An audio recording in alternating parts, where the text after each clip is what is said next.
صلی علیہ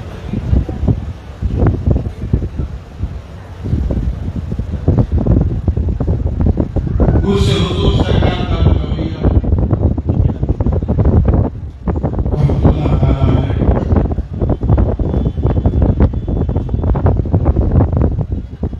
جس کا آج باضابطہ روایتی طور پہ آغاز ہو چکا ہے اور ناگپور کی فضائیں اس پرچم تاج الدین کی گواہ بن چکی ہیں۔ آج حفظ تقلید بھی اپنے شہنشاہ کو سلوٹ کر رہا ہو۔ اس انتہائی پرنور پرسرور محفل حضور میں شہ نشین پہ جلوہ فروز شہنشاہ ملک خطابت شہ سوار سمند فصاحت و بلاغت والد مکرم حضرت علامہ شاہ سید محمد ہاشمی الاشرفی الجیلانی جانشین محدث اعظم ہند نیز بابا تاج الدین ٹرسٹ کے جملہ کارکنان ذمہ داران عہدیداران اور میرے سامنے انسانوں کے سیلاب کے مانند یہاں آج برکتیں لوٹنے والی سنی عوام، میں کوئی لمبی چوڑی گفتگو کرنے نہیں آیا ہوں کیونکہ دامن وقت میں گنجائش بہت سیمت ہے، محدود ہے۔ بس یوں سمجھ جائیے کہ آج سرکار کی خانقاہ میں بیٹھ کر انہیں سبق سنانے آیا ہوں، اور خطاب تو انشاءاللہ میرے بعد آپ کو والد گرامی کا سننا ہے۔ بس میں ان کی تقریر کی تمہید بن کر آیا ہوں اور انہی کی جوتیوں کو سیدھا کرتے ہوئے خدمت کرتے ہوئے جو بولنے کا شعور پیدا ہوا وہ امانت میں انہی سے لے لے کے آپ کے حوالے کرنے آیا ہوں۔ جو لوگ نعت سننے کے متمنی ہیں میں وہی بات کہنے جا رہا تھا کہ غیاث بھائی نے آ کر کے اصل میں جو میری شاعری کی ڈائری ہے وہ قیامگاہ پہ رہ گئی ہے، لیکن ایک کلام میں نے آج سے کئی سال پہلے اسی دربار تاج الاولیاء میں پیش کیا تھا، اسی کی فرمائش انہوں نے کی ہے، حالانکہ وقت کم ہے لیکن چند اشعار انشاءاللہ اس کے سنا دیں۔ فرق یہ کرتا ہوں کہ تھوڑا سا کمپوزیشن جو ہے اس کا چینج کر دیں، کیونکہ ہر جدید چیز لذیذ ہوتی ہے، تو کلام پرانا ہوگا لیکن ذرا لہجہ بدل دیتا ہوں، ٹھیک ہے نا؟ تو آئیے اس سے پہلے کہ میں سناؤں گنگناؤں، جھوم جھوم کر بارگاہ رسالت والے رسالت میں درود پاک کا ہدیہ پیش کرنے پڑھیں اللہم صلی سیدنا جد الحسن والحسین مولانا سیدنا جد الحسن والحسین صلاۃ و سلام علیک یا رسول اللہ صلی اللہ علیہ وسلم۔ میں مست ہو گیا۔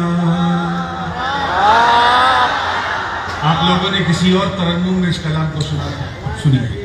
میں مست ہو گیا رخ جانا نہ دیکھ کر، میں مست ہو گیا رخ جانا نہ دیکھ کر، میں مست ہو گیا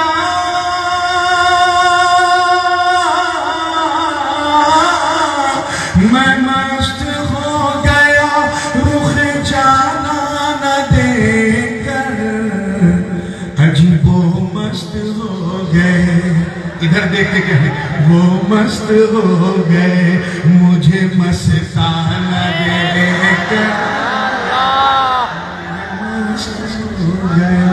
رخ جانا نہ دیکھ، میں مست ہو گیا رخ جانا نہ دیکھ، وہ مست ہو گئے مجھے مستانہ دیکھ،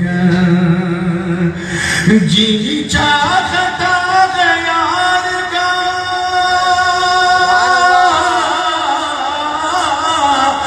جی چاہتا یار کا، کرتا رہوں طواف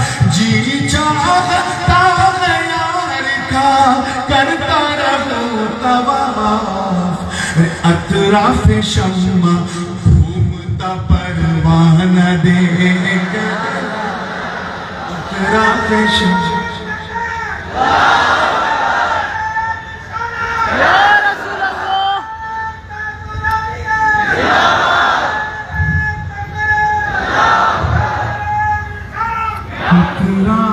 شمع گھومتا پروانہ دیکھ۔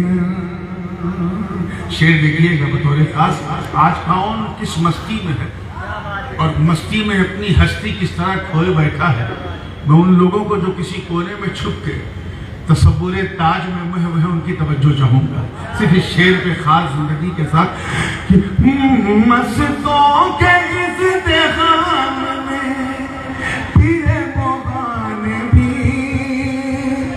مستوں کے ازدحام میں، مستوں کے ازدحام میں پیر مغان بھی ساغر کو رکھ دیا، ساغر کو رکھ دیا میرا پیمان دیکھ، ساغر کو رکھ دیا میرا پیمان، میں مست ہو گیا رخ جان دیکھ۔ چن چن کے شعر دے رہا ہوں، دیکھیے میں خاص توجہ کے ساتھ آ کر لحد میں پیر نے جلوہ دکھا دیا، آ کر لحد میں پیر نے آ کر لحد میں پیر نے جلوہ دکھا دیا، اپنے مرید کا اپنے مرید کا وہاں گھبرانا دیکھ۔ مجھے بند کرو، مجھے اپنی آواز پر کانفیڈنس، مجھے بند کرو، اپنے مرید کا وہاں گھبرانا، میں مست ہو گیا رخ جان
درود پاک پڑھ لیں، اللہم صلی علی سیدنا۔ بس اچھا سا ایکو رکھو، وہی کافی ہے، باقی کچھ کرنے کی ضرورت نہیں۔ میں مست ہو گیا رخ جانا نہ دیکھ وہ مست ہو گئے مجھے مستان دیکھ کر۔ سرکار تاج الدین بابا رحمۃ اللہ تعالیٰ علیہ کی سیرت کا اگر آپ مطالعہ کریں تو ایک واقعہ یہ بھی ملتا ہے کہ کچھ علماء ظواہر آپ کی ظاہری زندگی کو دیکھ کے معترض ہوئے اور کہے یہ کون بابا ہے جو اپنے آس پاس اتنی بھیڑ لگائے بیٹھتا ہے، خوب تقریریں کی خلاف، لیکن جب بابا سے ملنے ہے اور نظر کا تیر یہاں سے چلا تو ان کا حال کیا ہوا، میں نے دو مصرے میں سے جمع کرنے کی کوشش کی ہے، توجہ چاہوں گا، تیار ہے نا؟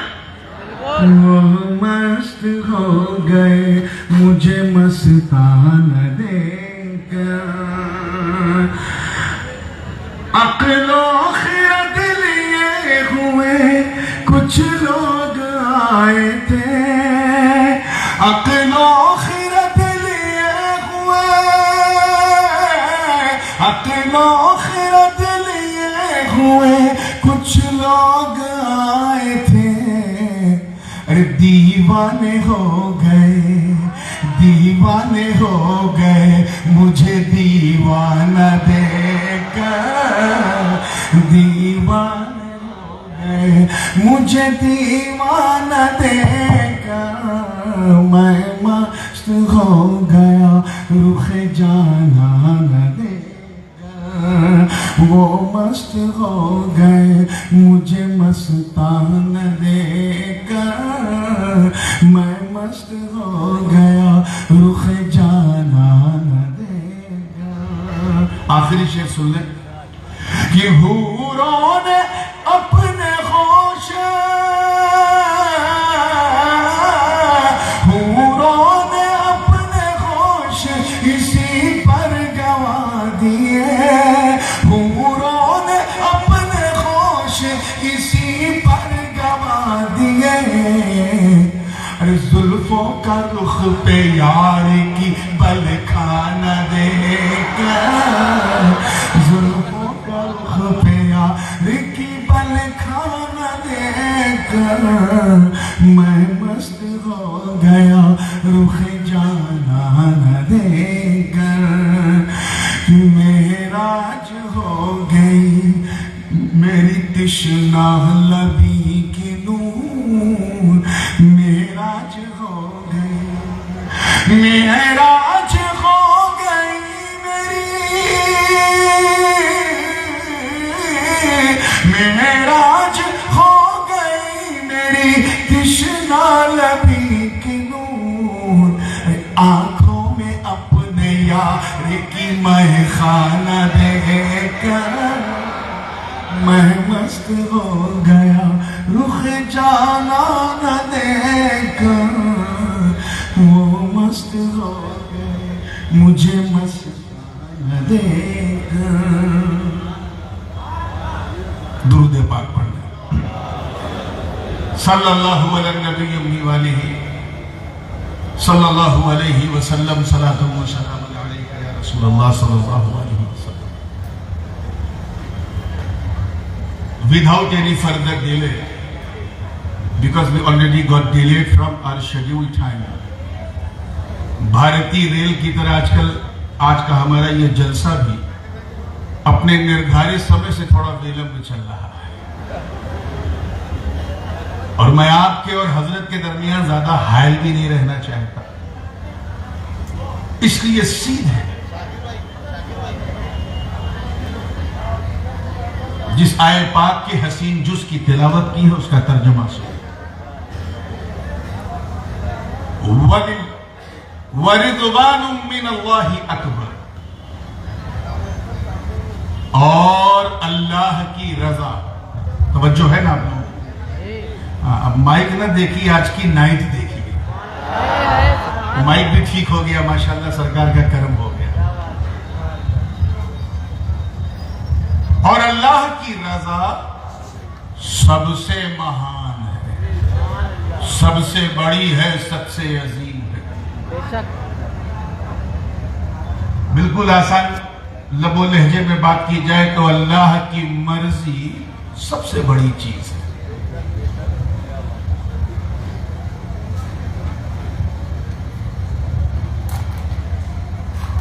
اللہ کا بہت بڑا کرم ہے کہ اس نے ہمیں انسان بنایا. تقریریں تو میں روز کرتا ہوں. میں نے پہلے کہہ دیا کہ آج میں سبق سنانے آیا ہوں. ادھیاتمک سبا ہے اور جو ادھیاتم کا لیسن میں نے حضرت کی صحبت میں رہ کے والی صاحب کی سیکھا, اسی کا ایک دو پارٹ سنا کے چلا جاؤں گا.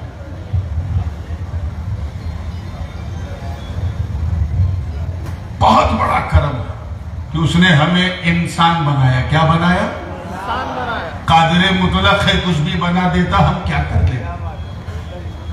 لیکن یہ کتنی بڑی کرپا ہے اس کرپالو کی, کتنی بڑی دیا ہے اس دیالو کی, کتنا بڑا احسان ہے اس محسن مطلق کا جس نے ہمیں لقد کرمنا بنی آدم کا تاج پہنایا, انسان بنایا. اس مہان رچیتا نے سب سے مہان رچنا مانو جات, اس کا ہمیں حصہ بنایا. اور کرم بالائے کرم یہ دیکھو کہ صرف انسان ہی نہیں, الحمدللہ مسلمان بنایا, صرف اپنی بارگاہ میں جھکایا.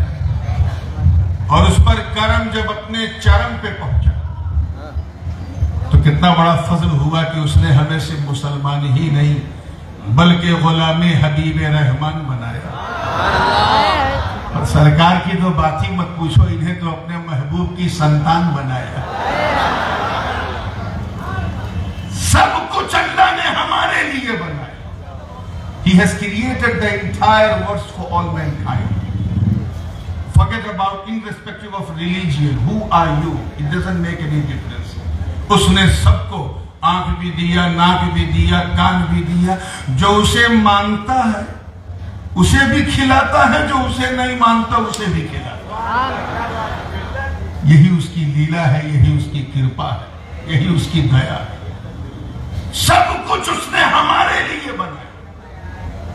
چاہے برگ و ثمر ہو, شمس و قمر ہو, شجر و حجر ہو, خشک و تر ہو, بحر و بر ہو, سیم و زر ہو, لال و گوہر.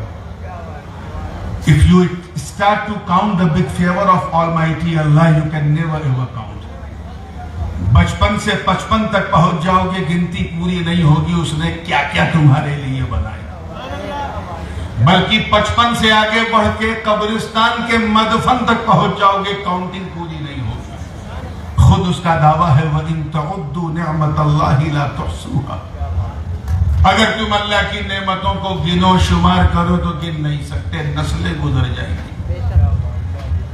زمین کے گرد میں جو معدنیات ہیں, جو خنیج پدارت ہیں, وہ سب اللہ نے ہمارے لیے بنایا.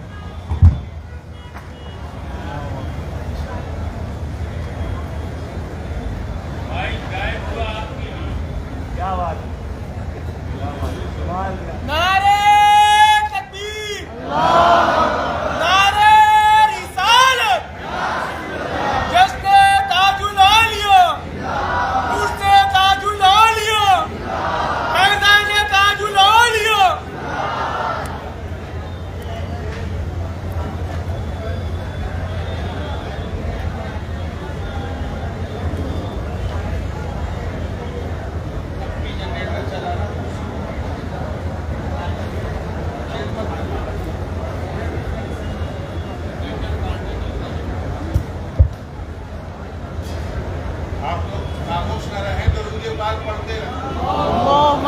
دیکھیے برکت درود کی. سبحان اللہ.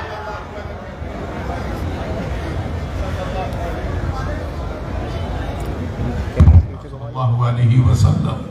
میں بالکل اسی پہ آ رہا ہوں, کہیں ادھر ادھر بھاگنے کی ضرورت نہیں. زمین کے گربھ میں جو خنیج ہیں, جو منرلز ہیں, ٹائٹینم ہو, پلیٹینم ہو, گولڈ ہو, سلور ہو, چاہے صبح ناشتے کی کا آملیٹ ہو, یا بچوں کی چاکلیٹ ہو, یا پھر دریا کا پاپلیٹ ہو, یا پھر بکنے والا گھاسلیٹ ہو, کس کے لیے اس نے بنایا؟ سب ہمارے لیے, انسان کے لیے, منشیہ کے لیے. ویجیٹیبل, نان ویجیٹیبل, سب اس نے ہمارے لیے بنایا. کچھ جانو حد تو یہ ہے کہ پشو بھی اس نے ہمارے لیے بنایا. کچھ پشو جو تگڑے ہوتے ہیں ان کی پیٹھ پہ ہم بیٹھ کے انہیں اپنی سواری بنا لیتے ہیں، جیسے ہاتھی ہے، گھوڑا ہے، اونٹ ہے، وغیرہ وغیرہ۔ کچھ پشو ایسے ہیں جن کے کمر میں رسہ باندھ کے ہم ان سے سامان کھچواتے ہیں، وہ لات نہیں مارتا، اسے پتا ہے کہ میں انسان کے لیے۔ اور کچھ معقول اللحم ایسے پشو ہیں جنہیں ہم ذبح، جو اللہ نے ہمارے لیے غذا کے طور پہ بنائے، جنہیں ہم کھا بھی لیتے ہیں۔ وہ ٹوکتا نہیں، اسے پتا ہے کہ ہم انسان کے لیے۔ دانت بھی اللہ نے ہمیں 2 ٹائپ کے دیے ہیں، سائیڈ میں 16 دانت چبانے والے دیے ہیں اور آگے 8 دانت کاٹنے والے دیے ہیں۔ اسی لیے جو جانور نوکیلے دانت والے ہوتے ہیں وہ ویجیٹیرین نہیں ہیں، جیسے گائے بھینس، وہ صرف گوشت کھاتے ہیں۔ جو فلیٹ دانت والے ہیں وہ نان ویج نہیں ہیں، وہ سب ویجیٹیرین۔ لیکن انسان کو اللہ نے دونوں پرکار کے دانت دیے، سب ہمارے لیے۔ کس کے لیے بولو؟ مگر کبھی ایک لمحے کے لیے آپ نے سوچا، just for the moment did you think کہ اے اللہ سب کچھ تو تو نے ہمارے لیے بنایا، سمپورن برہمانڈ کی رچنا تو نے مانو جات کے لیے کی، مولا ہمیں کس کے لیے بنایا؟ ہم کس کے لیے؟ تو رب کے کرم نے آواز دی، وَمَا خَلَقْتُ الْجِنَّ وَالْإِنسَ إِلَّا لِيَعْبُدُونَ۔ مطلب یہ ہے، گویا رب فرما رہا ہے میرے بندوں، میں نے سب کچھ تمہارے لیے بنایا اور تمہیں میں نے اپنے لیے بنایا، اور اس لیے بنایا ہے تاکہ تم میری پوجا کرو، میری ہی وندنا کرو، میرے ہی آگے اپنا آتم سمرپن کرو، اپنے شیش کو میرے سامنے جھکاؤ۔ میں ہی تمہیں کھلانے والا ہوں، میں ہی تمہیں پلانے والا ہوں، میں ہی تیرا پالنہار ہوں، مجھے کو راضی کرو۔ علماء کرام اچھی طرح جانتے ہیں کہ جب ریزن آف ارائیول اس دنیا میں عبادت ہے، کیا ہے؟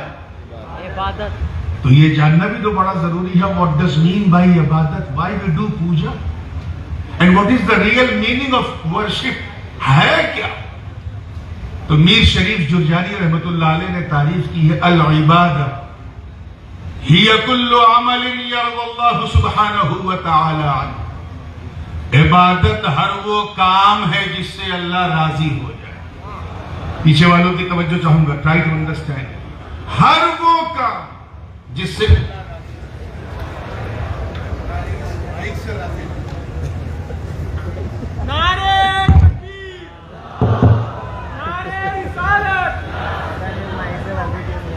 عبادت ہر وہ کاریہ ہے جو اللہ کو راضی کر دے۔ لفظ پرشن میں بھی وہ خوبی نہیں ہے جو رضا میں ہے، اسی لیے میں نے رضا کہا، pleasure. How to get pleasure of Almighty Allah, that will be the only one goal of believers۔ یہی ایک ٹارگٹ ہے، یہی ایک ہمارا وہ ہے۔ تو ہم یہاں اللہ کو راضی کرنے ہیں۔ کس لیے آئے ہیں بولیے؟ اللہ کو راضی کرنے۔ How to please Allah۔ اور اللہ اسی چیز سے راضی ہوتا ہے جو اسے پسند۔ بے شک۔ انشاءاللہ اس پر تو تفصیلی گفتگو پھر کسی موقع پہ ہوگی۔ میں جو بات کہنا چاہ رہا ہوں اسے، یعنی سب کچھ کل ملا کے رضائے مولا ہی ہے۔ اسی لیے اس نے فرمایا وَلِلَّهِ وَرِضْوَانٌ مِّنَ اللَّهِ أَكْبَرُ، اللہ کی رضا سب سے مہان۔ ہر کام اس کی رضا کے لیے کرو۔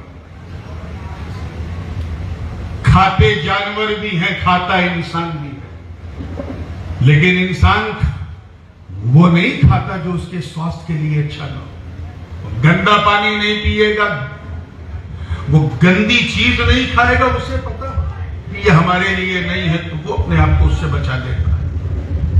ایسے بھوک انسان کو بھی لگتی ہے، جانور کو، مگر جانور اپنی بھوک مٹانے کے لیے کہیں بھی منہ مار لیتا ہے۔ مسلمان کیا کرتا ہے؟ وہ کھاتا ہے جو اس کے لیے حلال ہے، وہ نہیں کھاتا جو اس کے لیے حرام ہے۔ وہ پیاس مٹانا ہے مگر شراب نہیں پیے گا۔ آج ہمارے کوئی یوٹیوبر صاحب آئے ہوئے تھے، اسی کوئسچن پہ بڑا زور دے رہے تھے، حضرت شراب نوشی بہت عام ہوتی جا رہی ہے۔ نوجوانوں، اگر آنے والی نسلوں کی رکشا کرنا ہے تو تو اپنے نفس کو ڈرگس اور شراب سے دور رکھو، وہ کرو جو اللہ کو پسند ہے، کیونکہ جو چیز اللہ کو پسند ہے اللہ اسی سے راضی ہوتا ہے۔ وہ نہ کرو جو شیطان کو پسند ہے۔ سیکس بھی ایک ضرورت ہے، ایک نیڈ ہے۔ اللہ نے جانوروں کو بھی دیا ہے، انسان کو بھی دیا ہے، مگر انسان اور جانور میں فرق یہ ہے کہ جانور کہیں بھی منہ مار لیتا ہے، انسان وہاں جاتا ہے جو اس کے لیے لیگل ہے، انلیگلی اس ڈیزائر کو پورا نہیں کرتا، نکاح کرتا ہے، محبوب کی سنت پہ عمل کرتا ہے، اپنے نفس کو گناہ سے روکنے کی نیت سے وہ شادی کر رہا، اب پتہ چلا اس کی شادی بھی ہو رہی ہے، اللہ کی عبادت بھی ہو رہی ہے۔ یہی تو حضور نے فرمایا جو میں دوں اسے لے لو، جس سے منع کر دوں رک جاؤ۔ رب تعالیٰ نے بھی یہی حکم دیا، ما آتاکم الرسول فخذوہ وما نہاکم عنہ فانتہوا۔ نبی یہی تو اعلان کر رہے ہیں، اللہ کو راضی کرنا ہے تو نماز پڑھو، اللہ کو پسند ہے، روزہ رکھو، اللہ کو پسند ہے، حج کرو، اللہ کو پسند ہے، زکوٰۃ دو، اللہ کو پسند ہے، بیواؤں کا سہارا بنو، اللہ کو پسند ہے، یتیموں کا پیٹ بھرو، اللہ کو پسند ہے، غریبوں کی مدد کرو، اللہ کو پسند ہے، اپنے ملک کی وطن کی رکشا کرو، اللہ کو پسند ہے، ماں باپ کی سیوا کرو، اللہ کو پسند ہے، لوگوں کو پڑھاؤ سکھاؤ، اللہ کو پسند ہے، لنگر کھلاؤ، اللہ کو پسند ہے، اللہ والوں سے پیار کرو، اللہ کو پسند ہے۔ اس نے فرمایا شراب مت پینا، اللہ کو نہیں پسند ہے، حرام مت کھانا، اللہ کو نہیں پسند ہے، جوا مت کھیلنا، اللہ کو نہیں پسند ہے، کسی کے مول ادھیکاروں کا ہنن مت کرنا، اللہ کو نہیں پسند ہے، کسی کی پرتشٹھا کو داؤں پہ مت لگانا، اللہ کو نہیں پسند ہے۔ نبی نے فرمایا نماز پڑھو، کیا فرمایا؟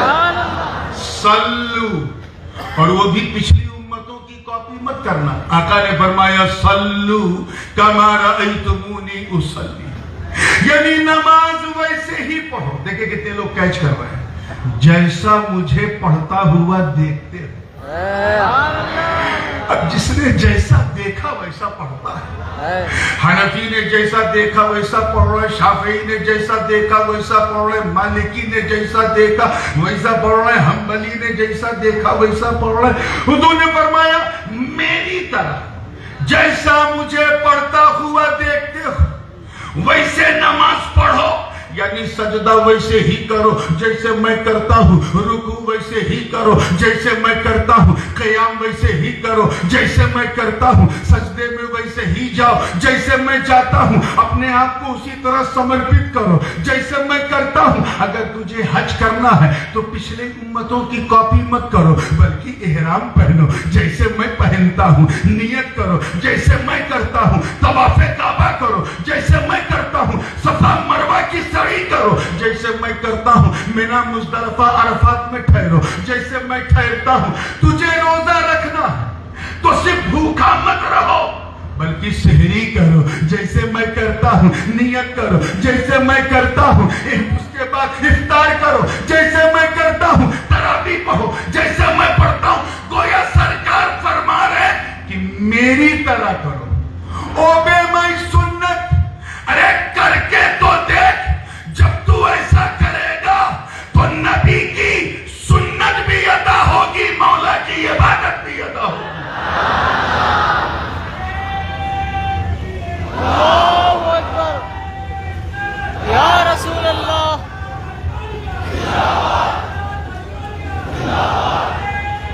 تو اگر کنکلوژن پہ آ جائیے تو عبادت نام ہے سنت پاک مصطفیٰ، ادائے حبیب کو اپنانے کا، ادائے حبیب کو اپنانے کا نام ہے، اور یہی this is the main key to get closer to Almighty Allah۔ اللہ کے قریب ہونے کا اس سے بہتر طریقہ نہیں ہے کہ اپنی زندگی کو رضا الہی میں وقف کرو۔ سب چاہتے ہو نا قریب ہونا؟ Why Jesus سیدنا تاج الاولیاء، ہم کیوں ان سے محبت کرتے ہیں؟ کیونکہ یہ اللہ کے قریب، اور جو اللہ کے قریب ہوتا ہے وہ اپنے انیائیوں کو اپنے قریب کر کے اللہ کے قریب کر دیتا ہے۔ عجیب چیز ہے.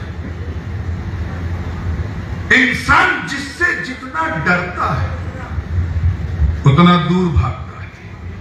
بالکل یہ ہیومن سائیکالوجی ہے. منوویگیانک روپ سے منوشیہ جس سے جتنا بھے کرتا اتنی دور بھاگتا ہے. سانپ نے تھن کھولا ڈر کے بھاگا, سامنے آگ دکھی ڈر کے بھاگا, کسی نے کوئی ویپن تان دیا ڈر کے بھاگا. انسان جس سے ڈرتا ہے اتنا بولیے دور بھاگتا ہے. کیا ہوتا ہے؟ آپ تو دور نہیں ہے نا, ہاں تو پھر قریب آ کے سنیے. انسان جس سے جتنا ڈرتا ہے اتنا دور بھاگتا ہے, اتنا دور بھاگتا ہے. لیکن صرف اللہ کا بھے, اللہ کا ڈر اتنا انمول, اتنا بہمولیہ ہے کہ بندہ جتنا اللہ سے ڈرتا جاتا ہے اتنا اللہ کے قریب ہوتا جاتا ہے. So if you want to get closer to Almighty Allah, then you have a fear of Almighty Allah. اللہ کے قریب ہونا ہے تو اس سے ڈرنا شروع کرو. اس سے حضرت خواجہ اویس قرنی, حضرت سرکار تاج الاولیاء کی سیرت میں یہ بھی ملتا ہے کہ وہ اذکار اویسیہ کے آپ عامل تھے. وہ ذکر جو میرے مخدوم اشرف جہانگیر سمنانی کو تخت سمنان پہ آ کر حضرت خواجہ خضر نے دیا تھا, وہ اذکار اویسیہ آپ کے بھی معمولات میں تھا, جس میں زبان خاموش رہتی ہے اور دل اللہ کا ذکر کرتا ہے. اب سوچو جب اذکار اویسیہ کا یہ عالم ہے کہ جو کرے وہ شہنشاہ ہفت اقلیم ہو جائے, تو سرکار اویس قرنی کا عالم کیا ہو جن کا ذکر کیا جاتا ہے. بن دیکھے یہ عالم تھا اویس قرنی کا, سرکار کی سن سن کی خبر جھوم رہے ہیں, جنگل میں عبادت کر رہے ہیں, تلاوت کر رہے تھے. ان کی بکریاں جو ہیں آرام سے گھاس چر رہی تھی, اور ایک بھیڑیا, بھیڑیا سمجھتے ہیں, ہائینا, بات سمجھ میں آئی نا, وہ گردن گھما گھما کے ان کی بکریوں کی رکشا کر رہا. بھیڑیا بکریوں کی رکشا کر رہا. شیر ہوتا تو میں مان جاتا, شیر بہت ڈینجر جانور ہے لیکن بڑا خوددار, بڑا ایگو اس کے اندر رہتا ہے. شیر اگر پیٹ بھر کے کھا پی لے تو you can walk with the line, آپ شیر کے ساتھ ٹہل گھوم سکتے ہو. اور یہ میں سنی سنائی بات نہیں کر رہا ہوں, پریکٹیکلی میں نے دیکھا. If you fed the lion properly, then you can walk with the lion anywhere. لیکن بھیڑیا ایسا درندہ ہوتا ہے کہ اگر گردن تک کھا لے, سانس لینے کی گنجائش نہیں ہے, اتنا کھا لیا. اور سامنے اگر بکرا یا بکری کچھ دکھ جائے تو نوچے گا ضرور, چاہے کھائے گا. اور یہاں ایسا ادبھت, اوشوسنی, اکلپنی, انکریڈیبل, انبلیویبل, فینومینل منظر کہ خواجہ اویس عبادت کر رہے ہیں, بکریاں سکون سے گھاس چر رہی ہیں, اور ایک بھیڑیا گردن گھما گھما کے بکریوں کی رکشا کر رہا. ایک راہگیر کا وہاں سے گزر ہوا, اس نے جب یہ ادبھت منظر دیکھا تو رہا نہ گیا. اس نے پوچھا, بابا یہ کیا, آپ کو اس بھیڑیے سے ڈر نہیں لگتا؟ توجہ. تو خواجہ اویس نے سر اٹھا کے فرمایا, تو میری بات کرتا ہے, میری بکریوں کو بھی اس سے ڈر نہیں لگتا. میری بکریوں کو بھی. تو وہ کیوں کہ سن, اللہ کرے یہ جملہ دل میں اتر جائے, سن, جب تک میں اللہ سے نہیں ڈرتا تھا, اس بھیڑیے سے ڈرتا تھا. جب سے میں اللہ سے ڈرنے لگا, یہ بھیڑیا مجھ سے ڈرنے لگا. اس لیے تاج الاولیاء کے انیاریوں, اے ان کے ماننے والوں, اگر ہماری سماج میں, ہمارے سبھ سماج میں بھارت کی پرمپرا کو کھنڈت کرنے والے کچھ اگر ایسے تتو جو سماج میں بھیڑیا روپی ہو کر ہمیں ڈرانے کا کام کرتے ہیں, تو تمہیں گھبرانے کی ضرورت نہیں. تم شانتی پورن ہو کر بھارت کی گنگا جمنی تہذیب کے علم بردار بن کر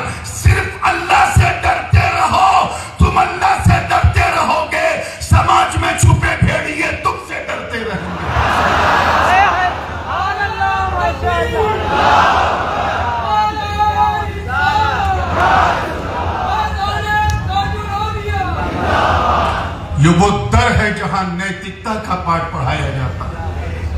You don't have a right to take the arm in your hand. کوئی چانس نہیں کسی کلچر میں نہیں, اور ہمارے بھارت کے سمویدھان میں تو بالکل نہیں. کسی نردوش کو ستانا, اسے مارنا, کسی انسوشل ایلیمنٹس کا حصہ بننا. آج اگر کسی کے دماغ میں ایسا کوئی کیڑا پنپ رہا ہے تو تاج الاولیاء کی چوکھٹ کو چوم کے توبہ کر لے. یہ صوفی کا دربار ہے, یہاں پریم اور محبت کا پاٹ پڑھایا جاتا, اور یہاں سے یہ سیکھ لے کے جاؤ کہ اگر اپنے ادھیکاروں کو پانا ہے تو نیتکتا کے آدھار پہ پاؤ. کوئی غیر قانونی کام نہیں, قانون کے ساتھ اپنا حق پانے کی کوشش کرو تاکہ ایک بہترین راشٹر کی نرمان کر سکو. اب 5-6 منٹ میں کیونکہ میں نے کہا تھا ادھیاتم کی نگری میں بیٹھا ہوں اور میں نے جو عنوان چنا ہے اسے آخر تک پہنچانا بھی میرا فرض ہے. اجازت ہے نا 5-6 منٹ؟ ٹھیک, بالکل توجہ کے ساتھ. میں نے عرض کیا کہ سب سے بڑی رضا اللہ کی ہے. کس کی بولیے؟ کرسی پہ بیٹھنے کے بعد آواز کم نکلتی اس لیے میں ڈر رہا تھا. سب سے بڑی رضا اللہ کی. یہ تو آخری اور فائنل اسٹیج ہے. میں تھوڑا آپ کو ریورس کرتا ہوں. یہ تو سبھی جانتے ہیں کہ شیطان مانو جات کا کھلا دشمن ہے. ہر کتاب میں آپ کو ملے گا, چاہے اولڈ ٹیسٹامنٹ پڑھو, نیو ٹیسٹامنٹ پڑھو. حق تو یہ ہے کہ چاہے رگ وید پڑھو, شیام وید پڑھو, یتھر وید پڑھو, یجر وید پڑھو, پرانوں کو پڑھو, شاستروں کو پڑھو, یہ سیکھ ہر جگہ ملے گی کہ شیطان یعنی راکشس مانو جات کا کھلا دشمن ہے. کیا ہے؟ لیکن ایک دشمن اور ہے انسان کا جو شیطان سے 2 قدم آگے چلتا ہے اور اس سے 2 قدم زیادہ ڈینجر ہے, اور وہ ہمارے انترآتما, ہمارے اندر ہے, جسے ہم اردو یا عربی میں نفس کہتے ہیں. کیا کہتے ہیں؟ نفس, اچھا. اور اسے اگر انگلش میں کہا جائے تو لسٹ, اور پراپر ہندی میں کہا جائے تو ہماری وہ اچھا جو ہمارے لیے لابھکاری نہ ہو, یعنی واسنا. یہ سیکس سے بھی اونچی چیز ہے, وہ سب سے بڑا ہمارا دشمن ہے. عالم یہ کہ بہکاتا وہی ہے, شیطان تو صرف اس کا سپورٹ کرتا ہے. اچھا ایک بات بتائیے, آپ نے سنا ہے نا کہ رمضان شریف میں شیطان کو جو ہے وہ زنجیر پہنا دی جاتی ہے, سنا کہ نہیں؟ سلسلۃ الشیاطین, قید میں چلے جاتے ہیں. مرزا غالب صاحب سے کسی نے پوچھا, کمرے میں گئے, اچانک دیکھا 4-5 شورا بیٹھے ہیں, غالب صاحب بھی بیٹھے, رمضان کا مہینہ ہے اور سب گٹک گٹک آم کھا رہے ہیں. رمضان کی دوپہر میں غالب صاحب آم کھا رہے ہیں. کسی نے دیکھا تو کہا غالب صاحب یہ کیا, رمضان میں بڑی دوپہر میں آم؟ ارے رمضان میں تو شیطان بھی بند ہو جاتا ہے. اور آپ نے کہا اصل میں جس کمرے میں شیطانوں کو بند کیا جاتا ہے وہ کمرہ یہی ہے. وہ ایک کمرہ یہی ہے. تو یہ میں نے کیوں سنایا تھا کہ آپ یہ ذہن میں رکھیں کہ جب رمضان میں شیطان قید خانے میں چلا جاتا ہے تو ہمیں کون بہکاتا ہے کہ روزہ چھوڑ دو, آج سحری میں نیت نہ کرو, آج صبح یہ کھا لو, تراویح میں نہ جاؤ. یہ کون کر رہا ہے؟ شیطان تو قید خانے میں. یہ نفس کرتا ہے. کون کرتا ہے؟ نفس کا کام ہے آپ کے ایگو کو ڈیولپ کرنا. آپ سوچیں گے نا شیطان کو کس نے بہکایا تھا؟ شیطان تو شیطان تھا نا, اسے ایگو نے بہکا دیا تھا. انا خیر منہ, میں آدم سے بڑا ہوں. خلقتنی من نار وخلقتہ من طین, تو نے مجھے آگ سے بنایا, آدم کو مٹی سے بنایا. I am better than آدم. یہ کس نے پیدا کیا؟ یہ سپیریٹی کمپلیکس ایگو نے, انا نے. اور یہی نفس ہے, وہی ہمیں بہکاتا. انسان جب شراب پینے کی اچھا رکھتا ہے, اللہ کا ہم سب کو دور رکھے اس سے, تو وہ سب سے پہلا جو محرک ہے جو شراب پلواتا ہے وہ نفس ہے. کیا ہے؟ بولو. شیطان صرف اتنا سپورٹ کرتا ہے کہ اس بہکاوے کو مدلل کر دیتا ہے، ود پروف کر دیتا ہے۔ جیسے شیطان یہ دماغ میں ڈالے گا کہ شراب پیو گے تو پیٹ اچھا رہے گا، گیس نہیں بنے گی، یہ پرابلم نہیں ہوگا، وہ یہ شیطان نے ڈالا۔ تو دونوں ایک دوسرے کو کوارڈینیٹ کرتے ہیں۔ شیطان بہکائے گا تو نفس کوارڈینیٹ کرتا ہے، نفس بہکائے گا تو شیطان کوارڈینیٹ کرتا ہے۔ تو وہ نفس جو انسان کو صرف گناہ کی طرف لے جاتا ہے، اس نفس کو نفس امارہ کہتے ہیں۔ اس بات کو ذرا بہت باریکی سے سنیے گا تاکہ مقام تاج الاولیاء سمجھ میں آ جائے۔ نفس امارہ، اور یہ کافرہ نفس ہے کیونکہ یہ صرف گناہ کرواتا ہے، یہ گناہ کو خوبصورت بنا کے پیش کرتا ہے، یہ گناہ کے اندر ٹیسٹ پیدا کر دیتا ہے، گناہ کے اندر سواد اور لذت ڈال دیتا ہے۔ اسی لیے بندہ اس کے بہکاوے میں آ کے گناہ پہ گناہ، گناہ پہ گناہ کرتا رہتا ہے۔ بندہ توبہ کرتا، اے اللہ میں آئندہ یہ گناہ نہیں کروں گا، پھر گناہ کیا، پھر توبہ کیا، پھر گناہ کیا، پھر توبہ کیا، پھر گناہ کیا۔ اگر وہ بار بار توبہ کر رہا اور گناہ کر رہا ہے تو سمجھ جاؤ اس کا نفس امارہ سے ترقی کر کے نفس لوامہ ہو گیا۔ وہ نفس جس کی قسم قرآن نے کھائی، لا اقسم بالنفس اللوامہ، یعنی اسے گناہ گندے لگتے ہیں پھر بھی کرتا ہے اور کر کے پچھتاتا ہے، پھر توبہ کرتا ہے، پھر گناہ کرتا ہے، پھر گندے لگے پھر پچھتانے لگا، کبھی آنسو بہاتا ہے پھر گناہ کرتا ہے، یعنی ابھی اس کے نفس میں کنفیوژن ہے۔ کیا ہے؟ اس نفس کو نفس لوامہ کہا گیا ہے، یہ گنہگاروں کا نفس ہے۔ کس کا ہے؟ نفس امارہ کفار کا ہے، نفس لوامہ گنہگاروں کا ہے۔ اور پھر ایک وقت ایسا آتا ہے کہ اتنے گناہ بندہ کر چکا ہوتا ہے کہ ایک دن عزم مصمم کر کے پکی توبہ کر لیتا ہے، اے اللہ بہت ہو گیا، آج کے بعد میں شراب نہیں پیوں گا، آج کے بعد میں زنا نہیں کروں گا۔ ایسا اس نے پختہ ارادہ کیا، گناہ سے اسے نفرت ہونے لگی، گویا اب اس کا نفس ترقی کرتے کرتے نفس لوامہ سے آگے بڑھ کے نفس ملہمہ ہو جاتا ہے۔ کیا؟ اسی کو نفس مومنہ کہتے ہیں، یہ مومنین کا نفس ہے۔ جیسا کہ رب تعالیٰ نے فرمایا فَأَلْهَمَهَا فُجُورَهَا وَتَقْوَاهَا، کہ اللہ تعالیٰ نے اس کے فجور کو تقوی سے بدل دیا۔ پھر ایک دن ایسا بھی ہوتا ہے کہ بندہ توبہ کرنے کے بعد صرف نیکی، توجہ چاہوں گا جملہ ضائع نہ ہو، صرف نیکی، وہ نیکی کے بہانے ڈھونڈنے لگتا ہے۔ اس کام میں نیکی ہے، یہ بھی کرو، وہ کام اچھا ہے وہ بھی کرو، یہ کام اچھا ہے وہ بھی کرو، یعنی ہر وہ کام کرنے لگتا ہے جس کا رب نے اس سے تقاضا کیا۔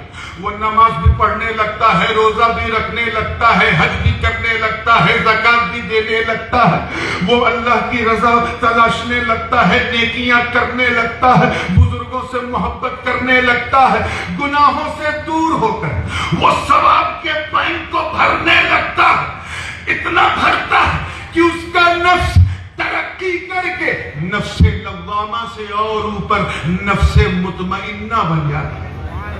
کیا بن جاتا ہے؟ نفس مطمئنہ، سیٹسفائی نفس، سنتشت نفس، یعنی ایسا نفس جسے نیکی کرنے سے سنتشٹی ملتی ہے۔ یہ صالحین کا نفس ہے۔ کس کا نفس ہے؟ زور سے بولو۔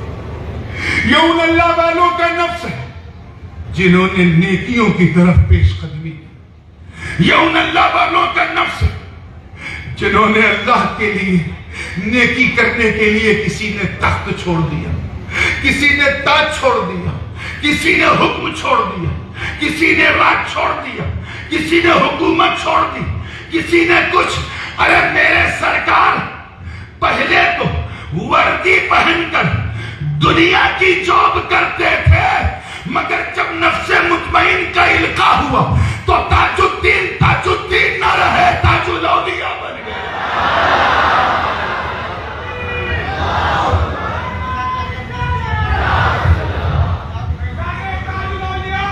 اب 2 منٹ میں بات فنش کر رہا ہوں۔ اس کے بعد بندہ اچھا یہ بات تو آپ جانتے ہیں نا کہ سنتشٹی جو ہے یہ نفس کی کیفیت نہیں، یہ دل کی کیفیت ہے. کس کی؟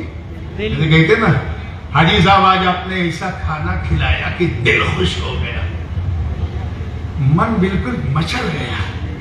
یہ دل کی کیفیت ہے کسی چیز کا سنتشٹ ہونا، سیٹسفائی ہونا. اور یہاں کیا کہا جا رہا ہے؟ نفس مطمئن. مطلب بندہ اس قدر نیکیوں میں اپنی زندگی کو آگے بڑھاتا ہے کہ اس کے دل ہی اس کے نفس کے مقام پہ بیٹھ جاتا ہے. یعنی اس کا نفس اور اس کا دل ایک دوسرے کو کوارڈینیٹ کرنے لگتے ہیں. اب وہ سب کو پوری دنیا دماغ سے دیکھتا ہے اور اپنے رب کی شان کو دل سے دیکھتا ہے. وہ دنیا کو یوز کرتا ہے، اپنے رب سے محبت کرتا ہے. اسی لیے اس کا دل ٹوٹتا ہی نہیں، کیونکہ وہ کسی ایسی چیز کو دل دیتا ہی نہیں جو دل توڑے. آج کل تو دل توڑنے کا عالم یہ ہے کہ چلتے پھرتے اٹھتے بیٹھتے ایک دوسرے کو لوگ دل دے رہے ہیں. بلکہ واٹس ایپنگ میں بھی دیکھا گیا ایموجیز کے ذریعے دل دے رہے ہیں. یہ دل نہ ہوا فٹ بال ہو گیا، کبھی اس پالے میں کبھی اس پالے، کبھی ادھر کبھی ادھر، نہ دیکھے ادھر نہ دیکھے ادھر. اپنے دل کو اگر کانچ کے گلاس کو دو گے تو دل مستر رہے گا کہ کہیں گلاس ٹوٹ نہ جائے، کیونکہ گلاس ٹوٹا تو دل ٹوٹ جائے گا.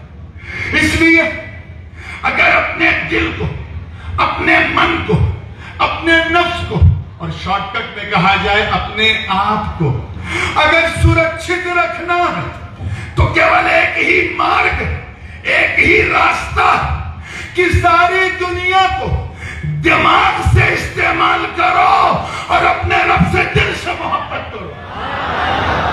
دل کسی دنیا دار کو نہ دو، دینا ہے تو پروردگار کو دو، احمد مختار کو دو، ان کے چار یار کو دو، اہل بیت اطہار کو دو، حسنین اخیار کو دو، غوث ابرار کو دو، خواجہ اخیار کو دو. ارے کوئی نہ ملے تو اپنے یار کو دو.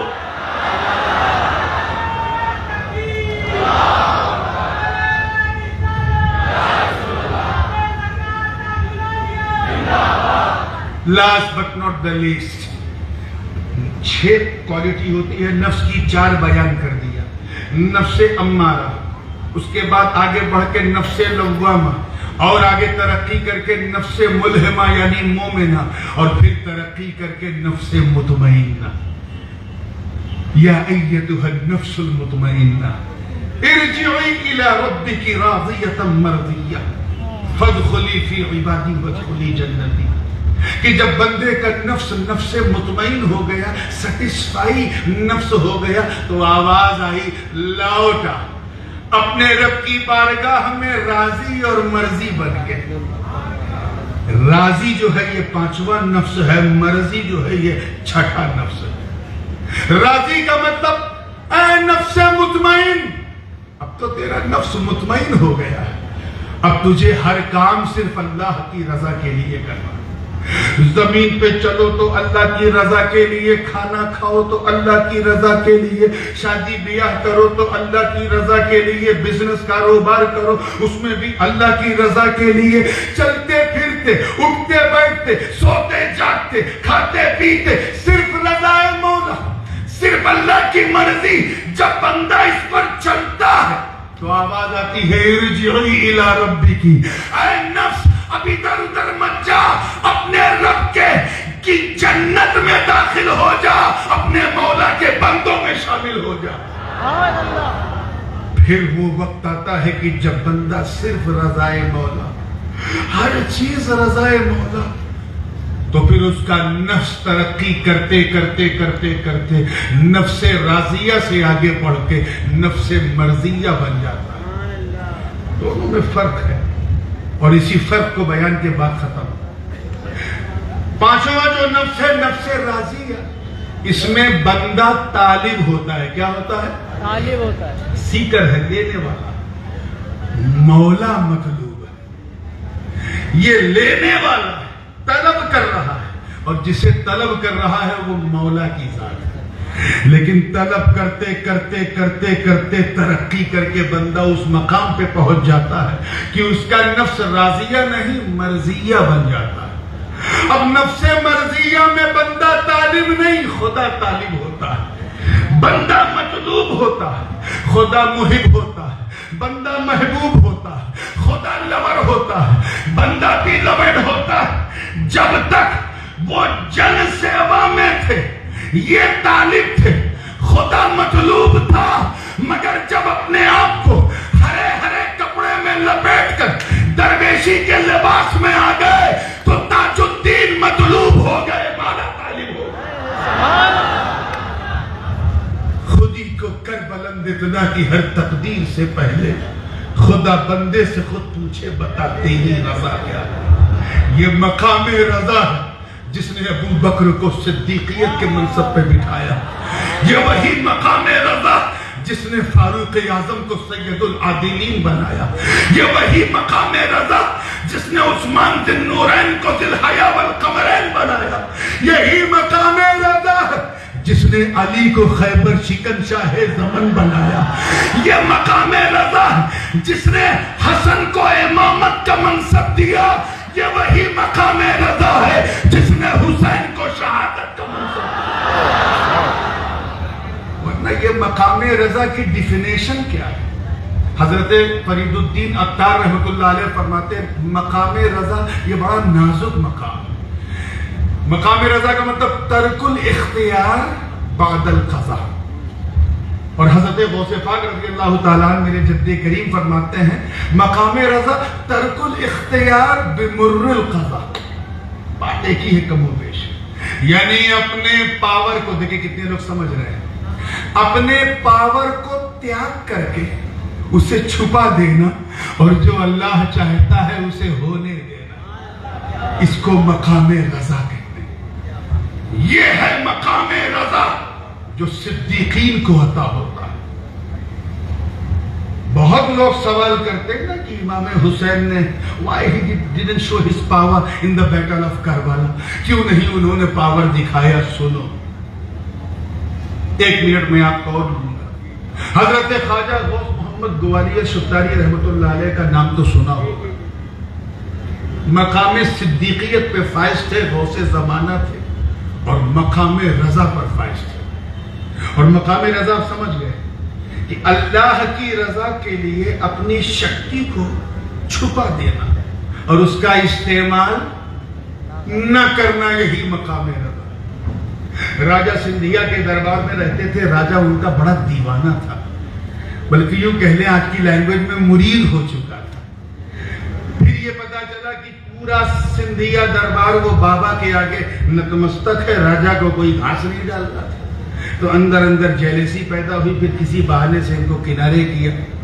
حضرت خواجہ غوث محمد گوالیار اپنے پریوار سے ایک نکل پڑے سفر پہ. راستے میں 400 یا ایک روایت میں 500 ڈاکوؤں نے حملہ کر دیا. سب کچھ جو تھا سامنے رکھ دیا. مقام رضا پہ تھے. جو ڈاکوؤں نے مانگا سب رکھ دیا. اسی درمیان آپ کی ایک 9 سال کی نواسی بھی تھی نتھنی جسے کہتے.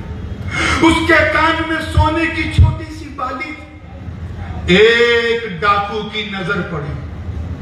اس نے اس بالی کو ایسا کھینچا کہ 9 سال کی بچی کا کان کی اس کی لو کٹ گئی اور خون کا پھوارا ایسا جاری ہوا کہ بچی کا سارا کپڑا لہو لہان ہو گیا. یہ منظر دیکھ کر حضرت خواجہ غوث محمد گوالیار کا مقام رضا ڈگمگا گیا. اپنی نواسی کا بہتا ہوا خون دیکھا تو ہل گئے اور منگل گرہ یعنی مریخ کو حکم دیا اے مریخ نیچے اتر اور جتنے یہاں ڈاکو ہیں سب کے سر کو قلم کر دے. 1 منٹ بھی نہیں لگا اس مریخ نے سارے ڈاکوؤں کی گردن کاٹ دی. کرامت دکھا دی. مقام رضا ڈگمگا گیا. بے ہوش ہو گئے. ایک ندا آئی. دیکھا انہیں احساس ہوا کہ میرا رب مجھ سے کلام کر رہا ہے. پوچھا ہے غوث محمد یہ تو نے کیا کیا؟ اتنے لوگوں کی تو نے جان لے لی. کہ اے اللہ میں نے اس لیے جان لی، اس لیے میں نے منگل گرہ کو حکم دیا کیونکہ میری نواسی پر ان کو ذرا سا بھی رحم نہیں آیا، انہوں نے اس کا خون بہا دیا۔ تو کہا ایک بچی کے لیے تو نے 400 لوگوں کو مار دیا۔ کہ اے اللہ وہ تجھے نہیں مانتے تھے، تو کہا مجھے مانتے نہیں تھے لیکن میں بھی تو ان کا خدا ہوں، میں ہی تو انہیں کھلاتا پلاتا ہوں۔ اتنا کہنا تھا، حضرت خواجہ غوث محمد نے معافی مانگی، شاکر و ساجد ہو کر کے رب کے حضور گر پڑے، مقام رضا پھر حاصل ہوا۔ اب سمجھ میں آیا آقا حسین نے کرامت کیوں نہیں دکھائی۔ خدا کی قسم میرے حسین کو تو بچپن سے پتا تھا، نانی ام سلمہ انہیں سب بتا چکی تھی، نانا آغوش میں سب سنا چکے تھے، ماں اپنی گود میں سب بتا چکی تھی، ساری داستان پر پتا تھی۔ اسی لیے جب خون پر خون بہنے لگا حسین صبر کر رہے تھے۔ مقام رضا پہ مضبوط قدم حسین، عباس کے کٹے بازو دکھ رہا ہے مگر حسین کا قدم لڑکھڑا نہیں رہا ہے۔ قاسم کی جوانی لٹ گئی، حسین کا قدم لڑکھڑا نہیں رہا ہے۔ علی اکبر کے لاشا بہ گیا، حسین کا قدم لڑکھڑا نہیں رہا ہے۔ ورنہ اگر میرا حسین صرف آسمان کی طرف دیکھ لیتا تو رب کعبہ کی قسم اتنی بارش ہوتی کہ پورا کربلا سمندر بن جاتا۔ حسین کو پتا تھا، حسین کو پتا تھا یہ میرے مقام رضا کا ٹیسٹ ہے، یہاں کرامت نہیں استقامت دکھانا۔ حسین نے استقامت دکھائی، اور ایسے ہی استقامت دکھانے والوں کو تاج الاولیاء کہا جاتا ہے۔ مولا کریم ان کی بارگاہ کی خاک کی تو خیر ہم سب کو استقامت عطا فرمائے۔ وآخر دعوانا ان الحمدللہ۔